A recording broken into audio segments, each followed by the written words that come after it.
In New York City, warm air escapes from subway exhaust vents onto sidewalks, creating heated spots that homeless individuals often use to stay warm during cold weather. To deter people from lying on these vents, the city has installed specially designed benches over them. These benches are not meant for comfort. They have wavy surfaces, with raised ridges that make lying down or resting for long periods difficult.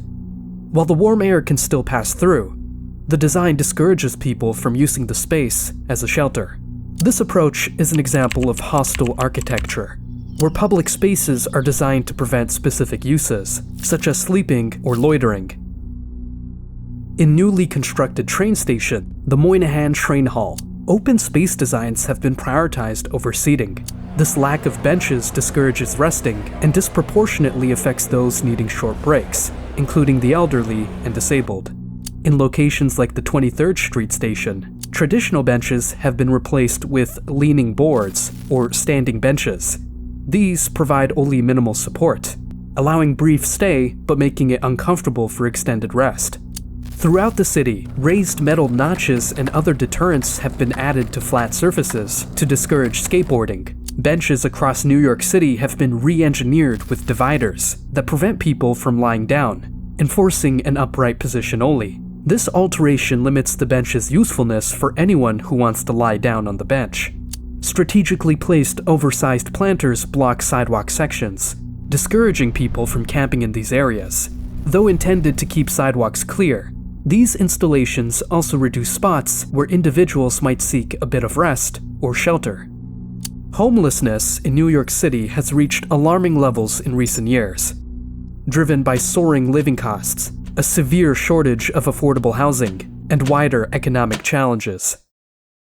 According to data from the New York City Department of Homeless Services, as of early 2024, nearly 132,000 individuals, including over 46,000 children, are residing in city-run shelters. This marks a record high for the shelter system, which has faced mounting pressure due to increased demand. Additionally, the 2024 Homeless Outreach Population Estimate, HOPE survey identified over 4,100 unsheltered individuals living on the streets, in parks, and within the subway system, representing the highest unsheltered count recorded in more than a decade. This figure includes a growing number of individuals experiencing chronic homelessness, defined as being homeless for a year or more while coping with a disabling condition. Rising rental prices exacerbate the crisis. As of 2024, the median monthly rent in NYC has climbed to over $4,300 for a one-bedroom apartment, while the city's minimum wage remains at $15 per hour,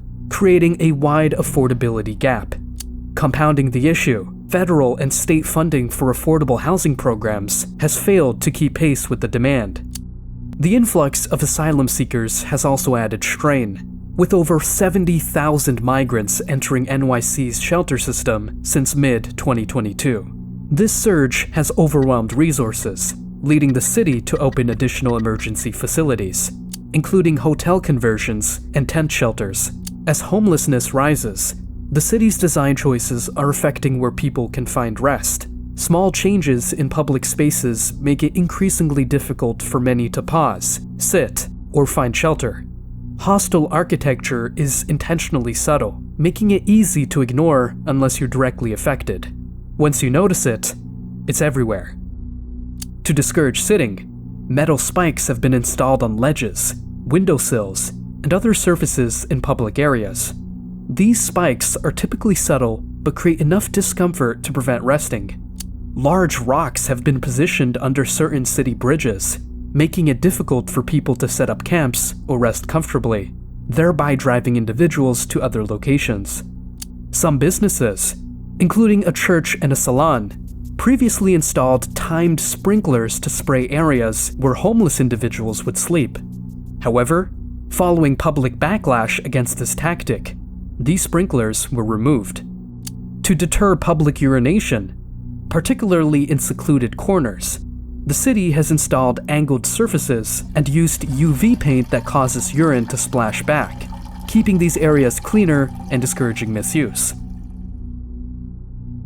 Homelessness is a global issue. and nations worldwide are tackling it in various ways. Many countries have adopted unique anti-homelessness and anti-loitering measures. Mosquito devices in the UK emit high-pitched sounds that are more perceptible to younger individuals, causing discomfort and reducing teen gatherings in these areas. Public restrooms in Canada and parts of the UK use blue lighting that makes veins harder to see, discouraging drug use in these spaces and promoting cleanliness. Certain areas in Tokyo use acne lights that cast a hue highlighting skin imperfections, discouraging youth from gathering in those spaces. Benches in some Chinese cities are fitted with spikes that retract only after payment, discouraging extended stays without making the benches entirely unusable. Many countries, including parts of Europe and Asia, have installed hidden cameras in lampposts to monitor public spaces without making surveillance overly apparent. Cities across the US have employed various strategies to combat homelessness amidst rising numbers, but challenges persist. Efforts such as expanding shelters and adopting housing-first approaches, where permanent housing is provided without preconditions, have shown mixed results. California has enforced housing mandates and sued municipalities resisting state affordable housing laws. However, escalating construction costs and regulatory barriers continue to limit new developments. States have also experimented with rent assistance programs to mitigate housing instability, but face funding gaps. Houston's Housing First approach has reduced homelessness by over 60% since 2011 by rapidly rehousing individuals and connecting them to services. Seattle increased spending on emergency shelter and rental assistance programs, while Denver launched initiatives to provide housing vouchers funded by marijuana tax revenue. The growing prevalence of anti-homelessness architecture in cities worldwide highlights the tension between maintaining clean, accessible public spaces and addressing the needs of vulnerable populations. However, these deterrents are only one part of a much broader conversation. Many argue that sustainable solutions, like expanding affordable housing and providing accessible support services, would foster a more humane and comprehensive approach to managing homelessness.